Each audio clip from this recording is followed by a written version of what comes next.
Assalamualaikum warahmatullahi wabarakatuh. Alhamdulillahirabbil alamin. Wassalatu wassalamu ala asyrafil anbiya'i wal mursalin sayyidina maulana Muhammadin wa ala alihi wa sahbihi ajma'in, amma ba'du. Alhamdulillahirabbil alamin, kita bisa berkumpul dalam majelis yang insyaallah semoga penuh barokah ini.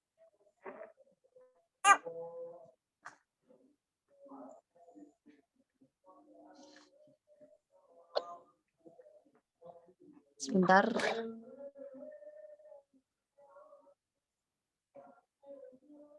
Ada yang bisa share screen enggak?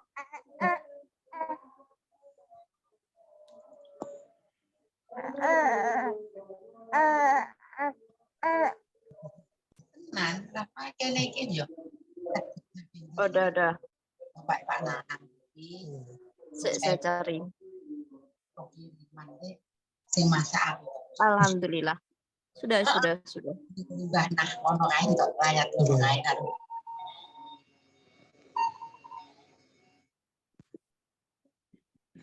Bismillahirrahmanirrahim. Pada hari ini kita akan mempelajari risalah fi ahkamil haid wan nifas wal istihadah, karangan dari ahli fikih yang ahli tahqiq, beliau juga seorang mufti, yaitu Syekh Muhammad bin Ali bin Abdurrahman Al-Khatib. Beliau ini adalah guru dari Sayyid Abdurrahman, pengarang kitab Ibanah wal Ifadah.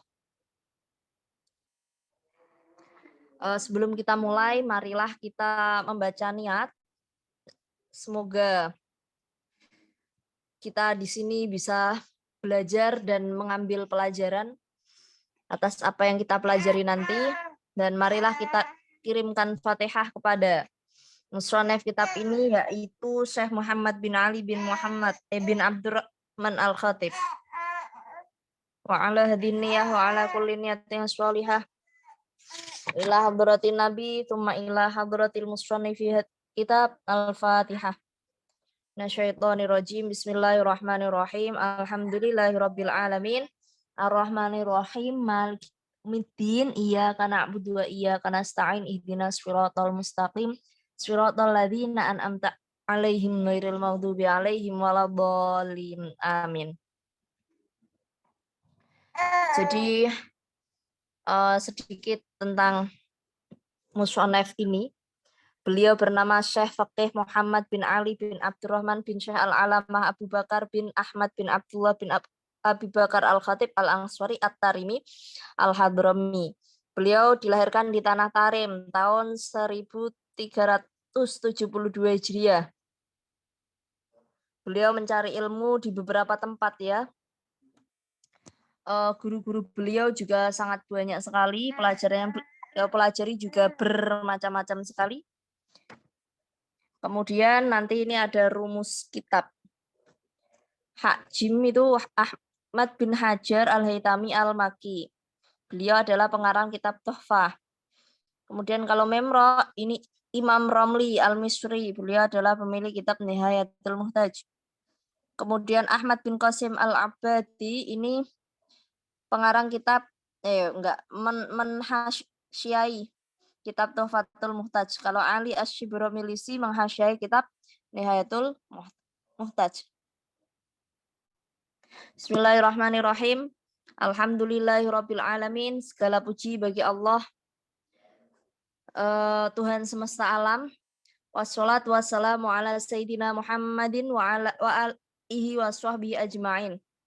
Salat serta salam semoga tercurahkan kepada Nabi Muhammad, kepada keluarganya dan sahabatnya semuanya. Wa asyhadu an la ilaha illallah wahdahu la syarikalah al-malikul haqqul mubin. Saya bersaksi tiada Tuhan selain Allah, hanya Allah saja, tiada yang menyekutukan Allah. Beliau adalah Allah, adalah zat yang maha merajai, yang hak juga yang jelas. Wa asyhadu anna sayyidana Muhammadan abduhu wa rasuluhu al-mab'utsu rahmatan lil alamin. Saya juga bersaksi bahwa Nabi Muhammad adalah utusan Allah, hambanya Allah yang diutus sebagai rahmat untuk seluruh alam. Amma ba'du, setelah bismillah, alhamdulillah, sholawat salam, fahadhi risalatun fi ahkamil haid wa nifas wal mustahaboh. Ini adalah risalah yang menjelaskan tentang hukum haid, nifas, dan istihaboh. Jama'atuha li wali amthali min ulil afhamil qaswirah. Saya mengumpulkan risalah ini untuk diriku sendiri dan orang-orang yang sama denganku, yang mempunyai pemahaman yang pendek. As'alullah al-ikhlas fi jam'iha, saya memohon kepada Allah agar ketika mengumpulkan ini saya diberikan keikhlasan wa husulan naf'i biha, dan mendapatkan memanfaatkan dari kitab ini. Innahu ala ma yasha'u qadir, sungguhnya Allah Maha kuasa atas segala sesuatu yang Allah kehendaki. Wa huwa hasbi, Allah adalah kecukupanku, wa ni'mal wakil, dan sebaik-baiknya wakilku. Faslun.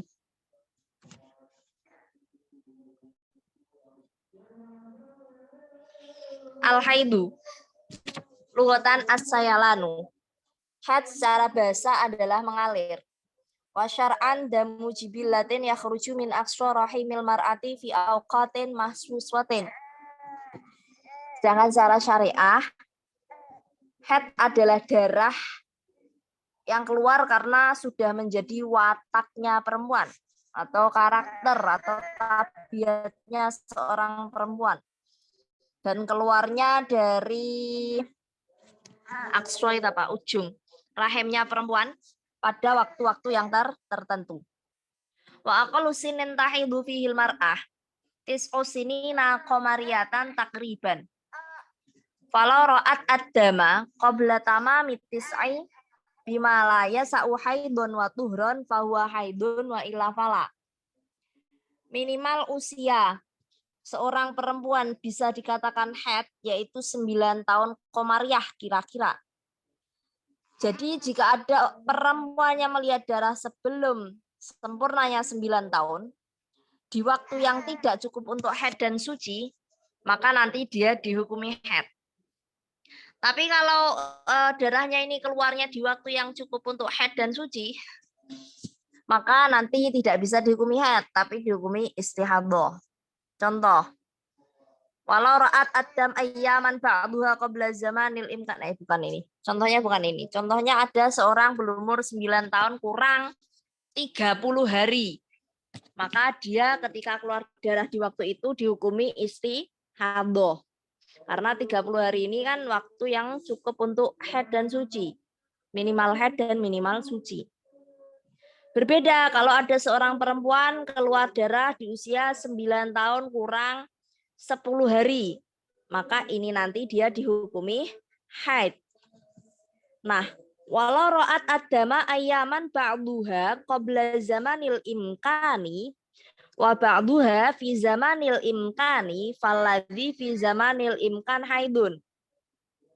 Kalau perempuan ini melihat darah sebagiannya ada sebelum masa imkan dan sebagiannya lagi ada di masa imkan. Masa imkan itu masa mungkin haid, yaitu 9 tahun kurang 16 hari kurang sedikit hijriah ya. Maka yang ada di masa imkan haid ini dihukumi haid, sedangkan yang sebelum masa imkan dihukumi istihadah. Contoh, ada seorang perempuan keluar darah di usia 9 tahun kurang 20 hari. Kemudian dia mengeluarkan darah selama 10 hari. Maka nanti yang 4 hari lebih sedikit dihukumi istihadah, kemudian sisanya 6 hari dihukumi haid.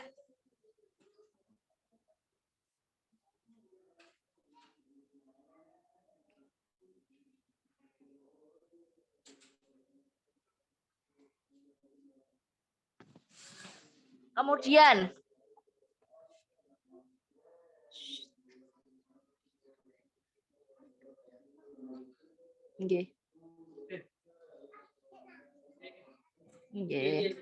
Falau ro'at, maaf, wa aqalluhu yaumun wa lailatun ma'al ittisal. Minimalnya haid adalah sehari semalam, dan ini harus ittisal ya, atau terus menerus. Wa ghalibuhu sitatun aw sab'atu ayyamin. Adapun mayoritas atau umumnya haid adalah 6 atau 7 hari. Wa aktaruhu khamsata asyara yauman. Sedangkan maksimalnya haid adalah 15 hari. Walau mutakotian, walaupun haidnya terputus-putus. Lakin la budda ayakuna migdaru yaumin walailatin. Tapi wajib dalam masa 15 hari yang putus-putus ini darahnya mencapai 24 jam. Ay arba'un wa ishruna sa'atan. Wa fi khamsata asyara yauman fa'aqal. Jadi harus ada 24 jam dalam masa 15 hari itu ataupun lebih sedikit. Jadi saya contohkan. Tadi hari pertama itu 10 jam. Terus KD hari kedua 10 jam. KD hari ketiga 10 jam. Maka ini kan putus-putus ya, totalnya 30 jam ya, maka semuanya dianggap haid. Tuh. Kalau ra'at kula yaumin sa'atan minad dam, famajmu'uhu fil khamsata asyara yauman khamsata asyara sa'atan. Falaisa bihaidin bal huwa damu fasadin. Kalau ada perempuan setiap hari itu keluar 1 jam. KD 1 jam. KD 1 jam. KD 1 jam. Ini berapa ini? Jiro lu patmo 5. 5 leh. 5. Total 15 jam.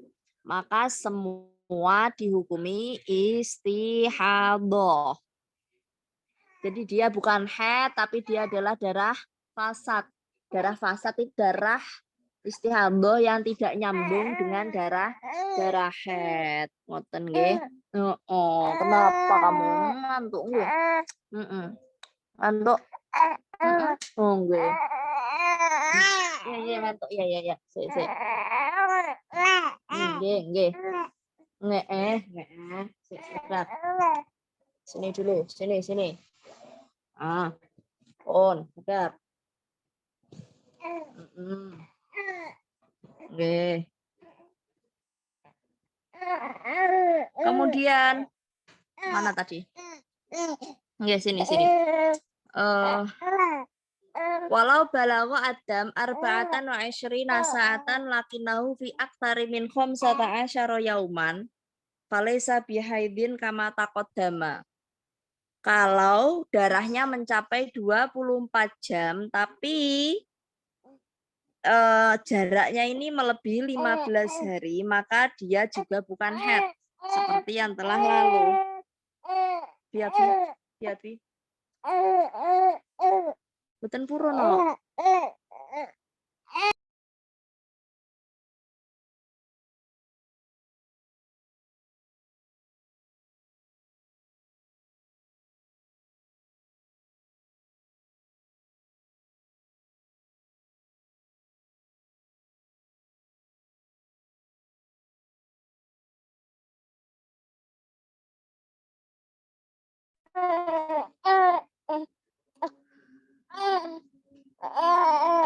Wa aqallu tuhri bainal haidotaini khamsata asyara yauman wala hadda li aksarihi. Minimal masa suci di antara 2 haid adalah 15 hari dan tidak ada maksimal suci. Wa ghalibuhu baqiyatu syahri ba'da ghalibil haidi. Adapun umumnya suci yaitu sisa hari setelah umumnya haid. Kalau umumnya haid tadi 6 atau 7 berarti umumnya suci 24 atau 23. Wa kharaja bi bainal haidotaini idza kana tuhru baina haidin wa nifasin. Dan dikecualikan dari suci di antara 2 haid yaitu suci di antara haid dan nifas. Karena la yushtaratu ayyakuna khamsata asyara yauman. Jadi antara haid dan nifas ini tidak disyaratkan sucinya harus 15 hari. Bal yakfi adna tuhrin. Bahkan cukup minimalnya suci ya walau lahdotan walaupun hanya setetes. Lakin idza taqaddama nifas la budda ayyablugha aktsarahu wa huwa situna yauman au yukmila bihi sitin. Tapi kalau misal darah nifasnya ini dulu, berarti suci antara nifas dan haid, maka nifasnya ini harus mencapai 60 hari dulu. Atau menyempurnakan 60.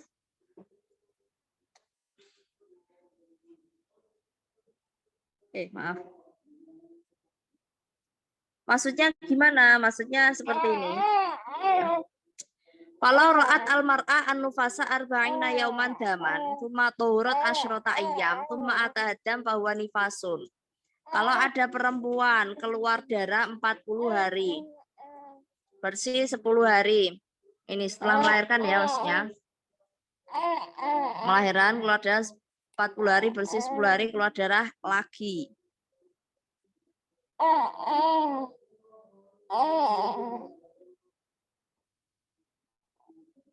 Maka darah yang keluar lagi ini dihukumi nifas masian. Bersihnya juga nifas menurut Sahbi. Kemudian 40 harinya juga dihukumi nifas pastinya. Jadi ini masih nifas, belum haid ya. Li'annahu lam yakmul aktsaruhu, karena sucinya ini gimana ya? Maksudnya tuh nifasnya belum mencapai masa maksimal yaitu 60 hari, maka sucinya nggak dianggap kecuali dia 15 hari. Ngoten. Intinya gini, kalau masih dalam lingkup 60 hari, maka sucinya harus 15 hari agar darah kedua bisa dihukumi haid. Gitu loh ya. Maksudnya. Amal ro'at sitina yauman daman tuma tuhurat walau lahdotan tuma atahadamun bahwa ail akhir haidun. Kalau ada seorang perempuan melihat 60 hari darah, kemudian suci walau sebentar, kemudian keluar darah lagi, maka darah yang akhir ini dihukumi haid. Jadi contohnya gini, KD 60 hari, B sekejap, KD lagi 5 hari, maka 60 hari haid, sekejap ini suci, 5 harinya haid. Jadi sucinya tidak disyaratkan Abi. Tidak disyaratkan 15 hari. Kemudian auraat tis'atan wa khamsina yauman daman tuma turut yauman tuma ataha damun bahwa haidun aidon. Atau contohnya KD 59B 1 hari, KD lagi 5 hari misal. Maka 59 nifas. Salah saya ya nulisnya. 59 tadi bukan head. Bersih. KD 5 hari haid. Maaf, ini tadi salah.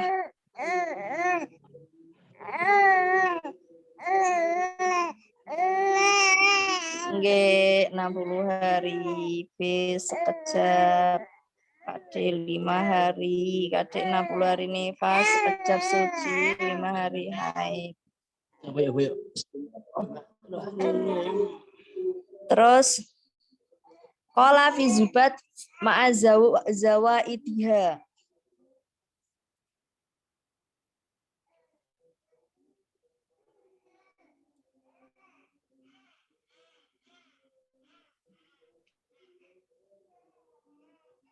Imam Ibnu Ruslan, pengarang kitab Zubat, beliau berkata dalam kitabnya Lam Yanhasir aktar waqti tuhri amma aqalluhu fanisfu syahri. Jadi maksimalnya suci ini tidak terbatas. Adapun minimalnya adalah setengah bulan alias 15 hari. Laba ada aktarin nifasi intoro haidun fadal aqallu layuk tabaro. Tapi 15 hari ini nggak berlaku jika setelah masa maksimal nifas. Kemudian kok datang haid. Maka nggak perlu lagi untuk 15 hari sucinya. Tapi sekejap pun sudah cukup. Amma lau taqad dama al haidu wa ta'akhara nifasu fala yushtaratu fil haidi ayyabluwa aktsarahu. Kalau haidnya lebih dahulu, nifasnya terakhir, maka haidnya tidak disyaratkan untuk mencapai masa maksimalnya. Bal la yushtaratu ayakuna tuhron, bahkan tidak disyaratkan adanya suci. Li'anahu qad yattasilu binifas. Jadi ketika haid dulu baru nifas, maka enggak disyaratkan ada suci. Contoh, ketika hamil, KD 5 hari, melahirkan KD 50 hari. Maka 5 hari ini haid, KD 50 hari ini nifas. Seperti itu. Falau hadot wa ya hamilun khamsata mathal ayamin masalan wa tuhurat yauman tuma walada tuma atadam ba'dal wilada fahadadam damu nifas ma'an natuhro naqoswa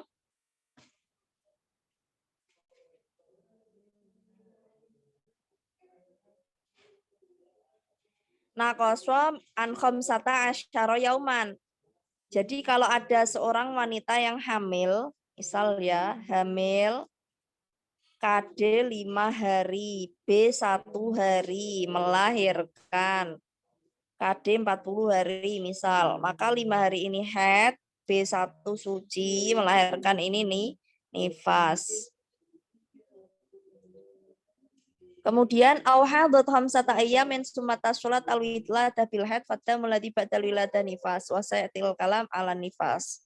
Atau seperti yang saya contohkan tadi, ketika hamil KD 5 hari haid, melahirkan, terus KD 50 hari nih nifas. Kemudian mana tadi? Faslun. Yahrumu bil haid wan nifas. Ini fasal yang menjelaskan tentang keharuman atau hal-hal yang diharamkan bagi orang yang haid dan nifas. Yang pertama adalah as-sholatu, sholat. Entah dia ini sholat wajib maupun sholat sunnah. Yang kedua wat-tawafu, tawaf. Tawaf ini juga tidak diperbolehkan bagi wanita haid maupun nifas. Kemudian masul mushafi, memegang mushaf juga nggak boleh. Wahamluhu, membawa mushaf, nggak boleh. Watoharatu biniyati ta'abudi, kemudian suci dengan niat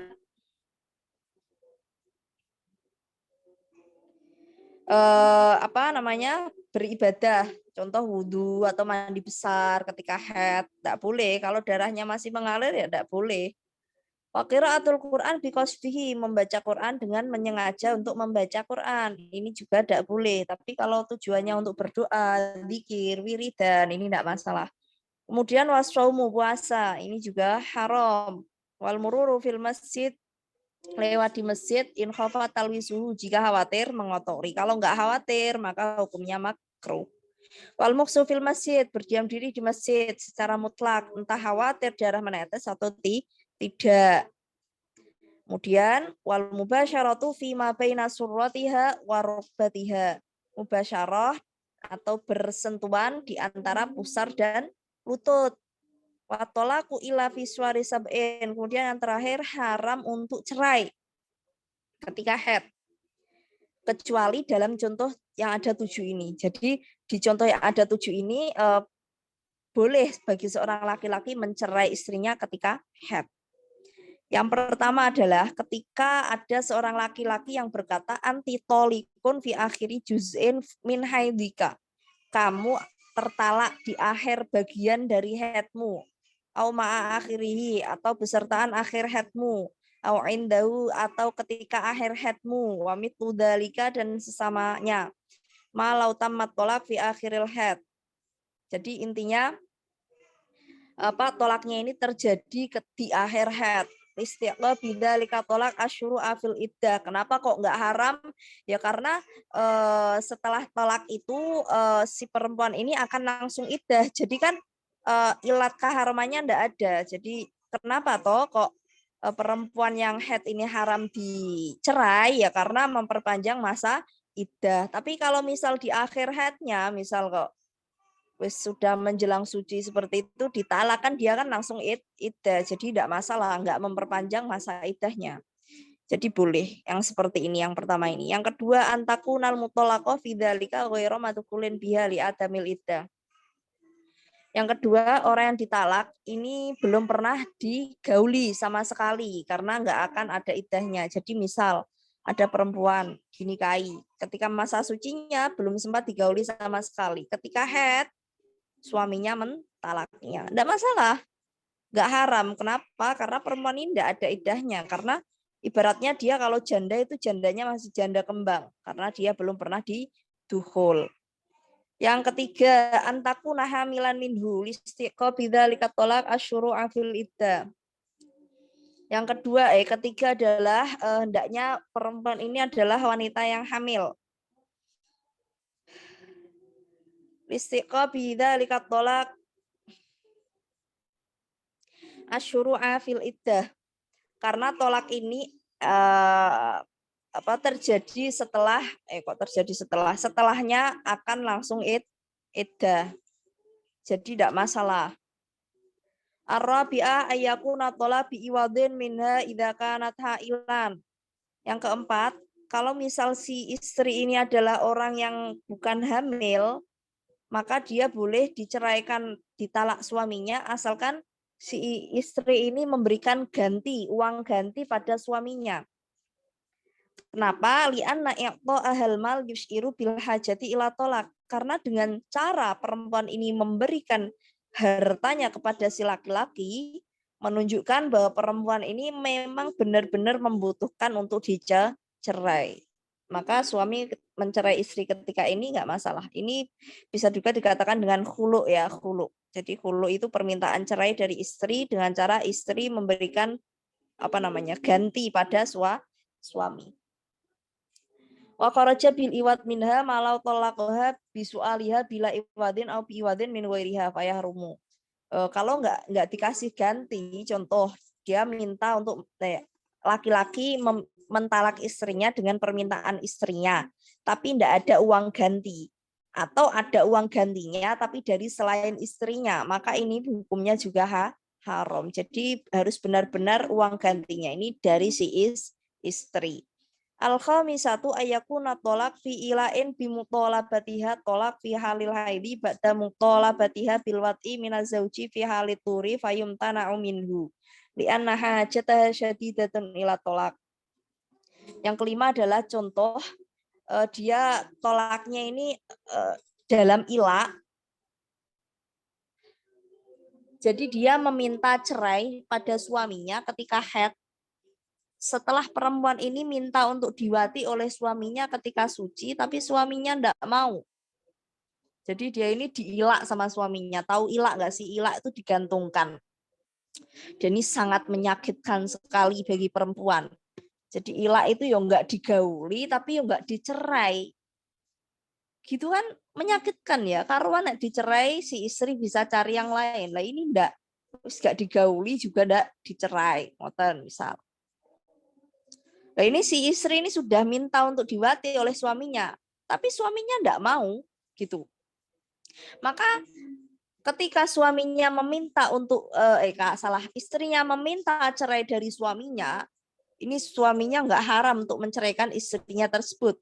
Kenapa? Karena si istri ini sangat-sangat membutuhkan talak. Falau ro'at salah deh. Asadisa. Yang nomor 6 adalah ma idza talaqaha al-hakamu fi shiqaqin waqa'a bainaha wa baina zawjiha li hajatiha syadidati ilaihi. Yang keenam adalah ketika yang menceraikan ini adalah hakim.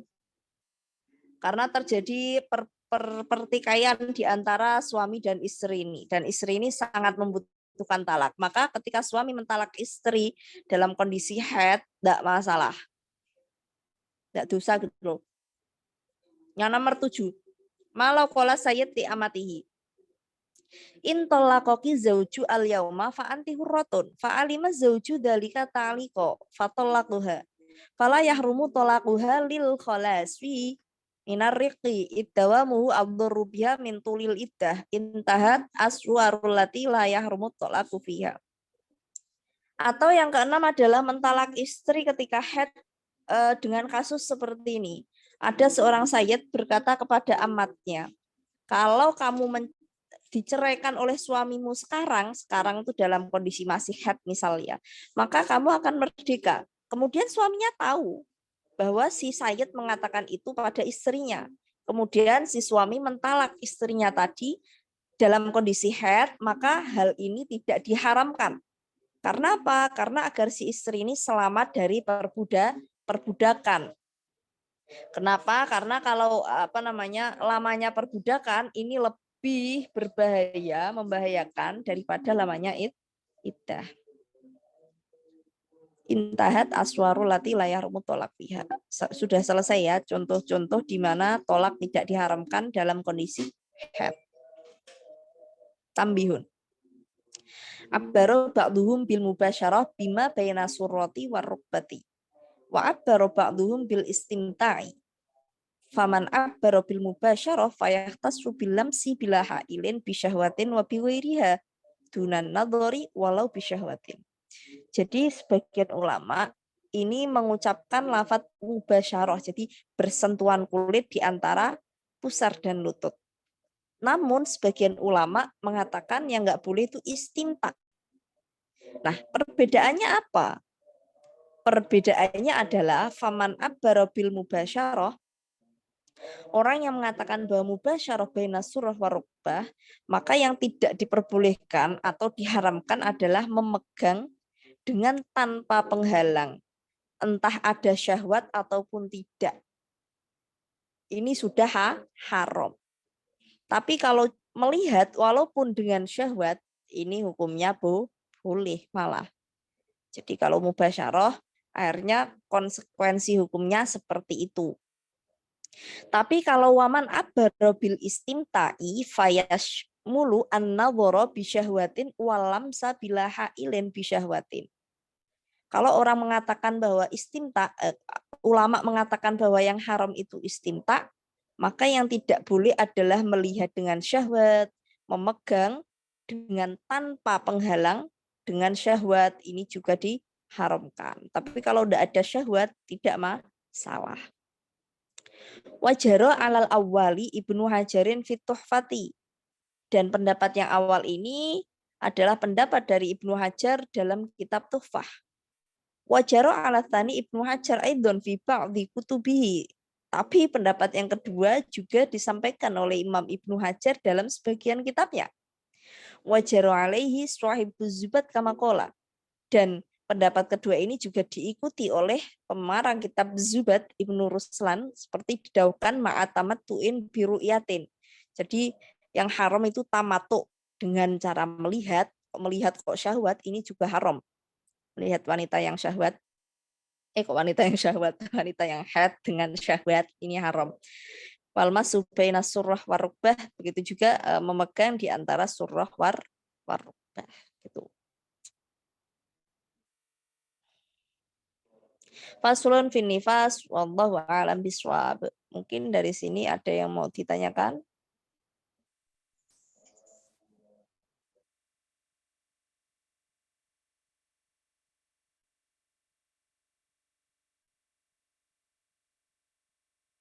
Jadi kesimpulannya saya simpulkan dulu ya. Inti-intinya lah. Di sini tadi belajar mengenai pengertian haid baik secara bahasa maupun syara-syara. Minimal usia haid juga sudah dijelaskan tadi. Minimal haid sehari semalam, umumnya 6 atau 7, maksimal 15 hari. Kemudian kalau ada seorang yang keluar darah sehari hanya 1 jam sampai 15 hari, maka ini semuanya dihukumi istihadhah, bukan haid. Karena darahnya nggak mencapai 24 jam. Minimal suci 15 hari di antara 2 haid ya. Kalau maksimal tidak ada, umumnya 24 atau 23. Tapi kalau suci antara haid dan nifas, ini tidak disyaratkan ada sucinya. Bahkan kadang nggak suci sama sekali, tapi langsung jablas gitu ya. Tapi kalau suci antara nifas dan haid, kalau masih dalam lingkup 60 hari, dia wajib 15 hari sucinya. Agar darah kedua dikatakan haid. Tapi kalau misal sudah di luar masa 60 hari, maka sucinya tidak disyaratkan harus 15 hari. Seperti yang saya contohkan tadi. Kemudian penjelasan tentang hal-hal yang diharamkan bagi wanita haid. Ada 1, 2, 3, 4, 5, 6, 7, 8, 9, 10, 11. Ada 11. Pertama sholat, kedua tawaf, ketiga memegang mushaf, keempat membawa mushaf, kelima bersuci dengan niat ibadah, keenam membaca Quran dengan tujuan ibadah, tujuan membaca, ketujuh puasa, kedelapan lewat di masjid jika khawatir mengotori, kesembilan berdiam diri di masjid mutlak entah khawatir mengotori atau tidak, kesepuluh bertemuan atau bersentuhan di antara pusar dan lutut, dan ke-11 adalah cerai. Nah, cerai ini haram ketika haid, kecuali dalam contoh-contoh yang sudah saya sebutkan tadi, ada 7 ya pengecualiannya. Kemudian tambih, di sini kadangkala tuh bahasanya bukan mubasyarah tapi istimta. Kalau yang diharamkan mubasyarah, maka yang haram adalah pemegang dengan tanpa penghalang, entah dia syahwat ataupun tidak. Kalau melihat saja, walaupun dengan syahwat, ini ini diperbolehkan. Tapi kalau misal yang dikatakan adalah istimta, maka misalkan kok melihat saja dengan syahwat atau memegang dengan syahwat, ini diharamkan. Tapi memegang tidak dengan syahwat diperbolehkan. Ini kalau ikut pendapat yang istimta. Sudah gitu. Wallahu a'lam bishawab. Ada yang mau tanya enggak? Silakan. Assalamualaikum Neng, maafkan tadi istihadah maksimal 60 hari. Kalau terus-menerus kok istihadah sih maksudnya nifas ya Mbak Masruroh ya. Kalau terus-menerus sampai 17 hari, apakah yang 10 hari dinamakan haid? Bukan. Yang 10 hari dihukumi, yang 10 hari dihukumi istihadah. Ini kalau hukum yang penak, walaupun sebenarnya bukan gitu. Kecuali kalau ceritanya itu jenengan 60 hari, kemudian bersih 1 menit misal, lalu keluar lagi 10 hari misal. Maka 60 hari ini nifas, bersih 1 menit suci, keluar lagi 10 hari haid. Gitu ya. Jadi antara haid dan antara nifas dan haid itu harus ada sucinya. Kalau masih dalam lingkup 60, maka sucinya wajib 15 hari. Kalau sudah di luar masa 60, maka tidak wajib. Jika mengeluarkan darah putus-putus melebihi 15 hari, di hari ke-25 totalnya mencapai 24 jam. Niku dihukumi istihadah sampai menemukan masa bersih 15 hari. Yang saya tanyakan, jika sampai lama tidak menemukan masa bersih 15 hari, pripun? Berarti semuanya istihadah. Cuma ya itu butuh dihitung sih Mbak, dicatat deh maksud saya dicatat. Butuh dicatat. Kemudian jika seorang laki-laki berkata pada temannya ingin menyudahi pernikahan dengan istrinya setelah si istri melahirkan. Bagaimana hukumnya? Ya kalau selagi belum ada kata talak, maka ya si istri belum terceraikan gitu. Yang syahwat itu suami aja apa istri juga, Neng? Ini kan sebenarnya objeknya si istri ya, jadi yang syahwat ya suami gitu. Kalau istri kan enggak masalah, misal kok dia dalam kondisi haid pegang-pegang suaminya gitu kan ya enggak masalah. Yang jadi masalah ketika haid suami megang istrinya. Nah itu. Ngapunten Neng, tasih bingung hitungan talak salah satu kuruk masa iddah, maka niku 3 kali suci, 3 kali haid, nopo 3 kali suci, nanti haid ketiga iddahnya selesai. Jadi hitungannya begini ya Mbak Abidah, tak bales sweat. Suci 1, haid suci 2, haid suci 3. Maka ketika dia haid ini sudah selesai iddahnya. Jadi haid yang ketiga iddahnya sudah selesai. Gitu nggih. Kemudian Assalamualaikum Neng, mau nanya kalau istihadah 2 siklus berturut-turut bagaimana hukumnya? Jadi siklus bulan 1 itu sucinya hanya 13, lalu keluar darah 12. Kemudian hari ini sehat dalam hitungan suci baru 14. Apakah besok dia habis takut lagi jadi harus puasa dan sholat? Coba ini diperjelas soalnya. Sebelum suci 13, headnya berapa hari? Keluar darah berapa hari? Darah berapa hari? Kemungkinan jenengan ini istihadah penyempurna suci, Mbak. Cuma karena tadi soalnya belum terlalu jelas kan saya juga nggak bisa untuk menggarap.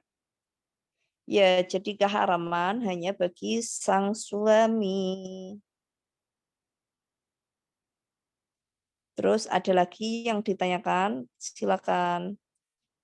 Neng, kalau misalkan ada kegiatan di masjid, misal baca berjanji, terus kita lagi head, baiknya duduk di mana, Ji? Kalau misalkan tetap pengen masuk masjid, bagaimana hukumnya? Hukumnya haram ya. Jadi apalagi pembacaan berjanji ya, bukan sesuatu yang sangat urgent. Kan bisa baca berjanji di rumah. Jadi ketika haid libur saja dulu karena memang mayoritas ulama 4 mazhab mengatakan bahwa berdiam diri di masjid bagi wanita yang haid ini hukumnya haram. Kecuali dalam kondisi urgent. Urgent tuh kayak apa? Contoh mengajar dan tempat ngajarnya nggak ada yang lain selain di situ. Tapi ini pun sebenarnya bisa disiasati sih, Mbak. Ketika jenengan head, ini nanti di serambinya kah, apa di halamannya, atau pindah saja ke rumahmu dulu. Ngoten.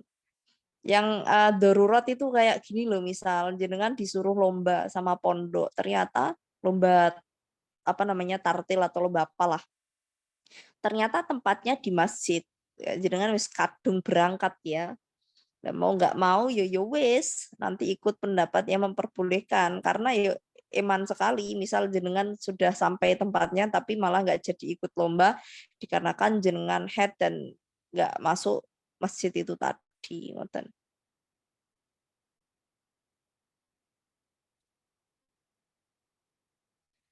Siklus 1 KD 11 B13 KD 12 B14 KD misal ya. Berarti KD 11 head, B13 suci. Ini sebenarnya sudah ada sih Mbak di materi kelas dasar. KD 12, duanya istihadah untuk menyempurnakan masa suci, yang 10-nya head. Kemudian B14 ini suci. Kalau misal kok KD lagi, maka 1 hari istihadah. Berarti tetap wajib puasa. Nanti sisanya head lagi. Itu ya. Sakit dijelaskan lagi. Apa ini tadi? Ya Allah. Untuk yang syahwat buat suami tadi nih, gini Mbak. Jadi kalau misal jenengan lagi haid, itu suami tidak boleh mubasyarah. Mubasyarah itu apa? Menyentuh. Ini kalau yang pendapat mubasyarah ya, yang haram mubasyarah ya. Nggak boleh menyentuh bagian antara pusar dan lutut istri tanpa penghalang, entah dengan syahwat atau tidak. Tuh, itu kalau yang haram mubasyarah. Tuh ya. Terus lagi, saya habis melahirkan dan selama 79 hari masih mengeluarkan darah dan selama 79 hari belum pernah bersih. Bagaimana perhitungannya? Ya wis lah Mbak, yang gampang saja 60 nifas, 19 istihadah. Udah selesai gitu aja wis. Bagaimana hukumnya kalau mengajar Quran tidak sengaja memegang Al-Quran? Ya namanya orang tidak sengaja ya tidak masalah, Mbak. Tidak apa-apa. Kalau sengaja lah baru itu dipermasalahkan. Ngapunten Neng, kalau bersuci kan wonten sunah berwudu, niatnya sami kados wudu badhe sholat. Oh, ini maksudnya kalau mandi suci itu ya. Jadi kalau mandi suci ini kan sunah wudu. Wudunya juga sama dengan wudu ketika akan sholat, yaitu nawaitul wudu'a liraf'il hadasil aswari fardolillahi ta'ala gitu.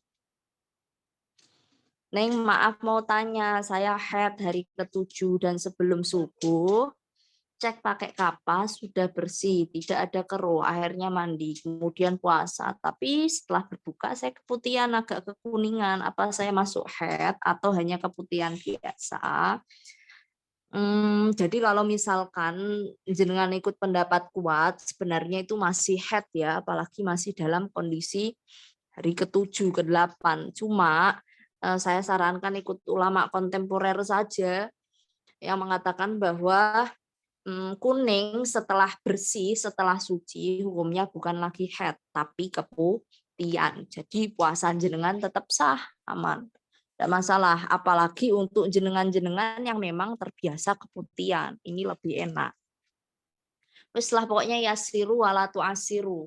Permudah jangan persulit, gitu aja wis. Assalamualaikum Neng, kalau misalkan bulan kemarin KD 13 hari putus-putus, B18 siklusnya kan 31. Nah, KD bulan ini KD 7 B5 hari KD 3 niku semuanya dihukumi sehat sedoyo. 7 tambah 5 12 tambah 3 15 ya, semuanya masih head. Ngoten nggih? Dah ada lagi? Enggak ada.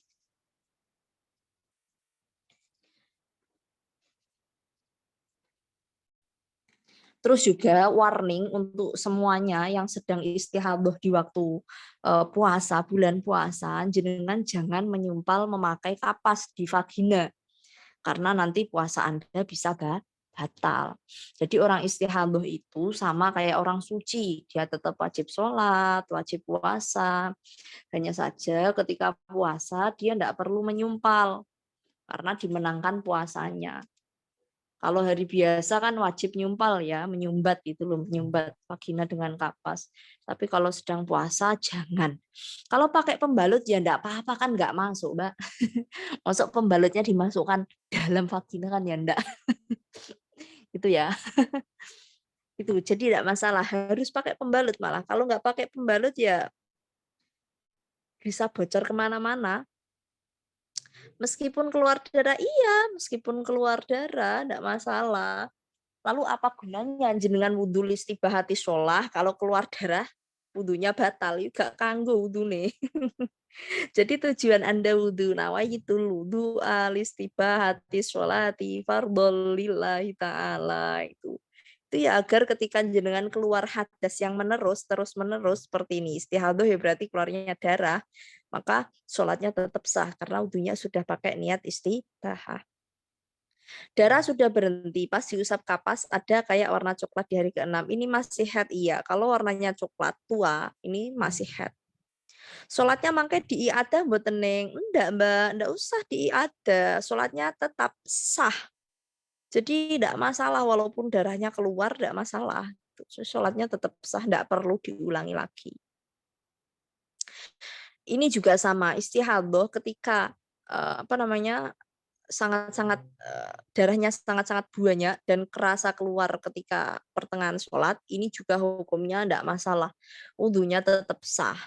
Jadi ini juga termasuk ya, mitos-mitos itu. Jadi dikiranya orang istihadah wajib segera sholat, nggak boleh jamaah, padahal aslinya boleh. Karena apa? Karena keburu darahnya keluar, nanti sholatnya batal. Sampai niat istibahat itu gunanya apa kalau kalau pas sholat itu darahnya nggak keluar? Kalau pas sholat darahnya keluar ternyata batal, nggak kanggo niatmu.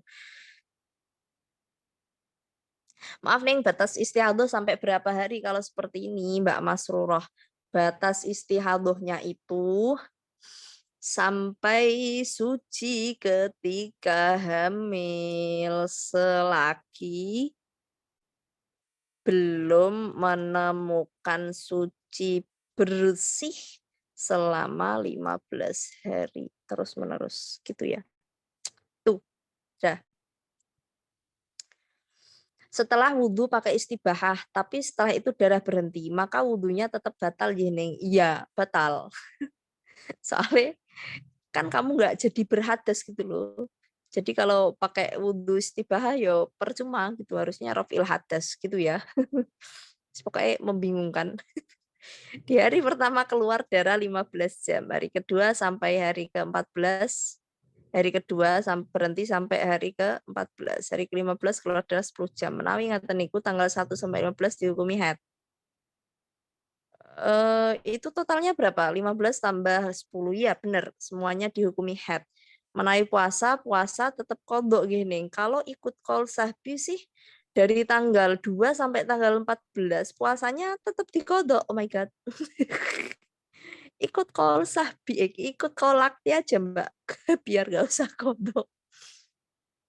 Jadi kalau menurut qaul sahbi, hari kedua sampai 14 itu kan juga haid mestinya.